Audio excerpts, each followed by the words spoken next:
សួស្តីបងនេះគឺជាការតម្លើងកម្មវិធីប្រព័ន្ធ KAC ដើម្បីតម្លើងបានខ្ញុំសូមធ្វើការលុបកម្មវិធីចាស់ដើម្បីធ្វើការបង្ហាញការតម្លើងកម្មវិធីនេះគឺតម្រូវឲ្យបងមាន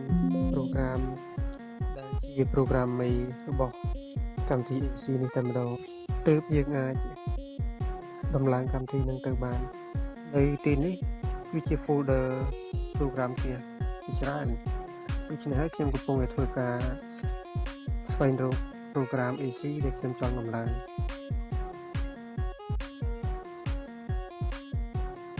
បាទបងប្អូននេះគឺជាប្រូក្រាមខ្ញុំត្រូវការតម្លើងដូច្នេះហើយខ្ញុំសូមធ្វើការចុចលើម៉ៅខាងស្ដាំបន្ទាប់មកខ្ញុំចុចយកពាក្យ open នៅពេលនេះកម្មវិធីកំពុងតែដំណើរការសូមធ្វើការរងចាំបន្តិចបន្ទាប់មកខ្ញុំចុចយកពាក្យ OK ហើយខ្ញុំចុចយកពាក្យ next ហើយបន្ទាប់មកចុចយកពាក្យ yes ហើយខ្ញុំពាក្យ next ដូច្នេះកម្មវិធីកំពុងតែដំណើរការនៅពេលនេះយើងបានតម្លើងកម្មវិធីដោយជោគជ័យ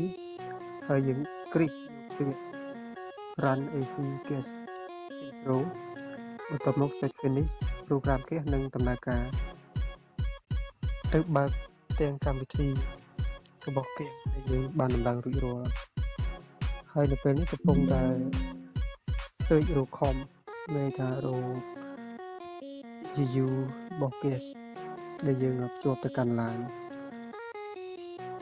ហើយការដំឡើងប្រព័ន្ធកម្មវិធី AC គឺមានតែប៉ុណ្ណឹងបាទសូមអរគុណ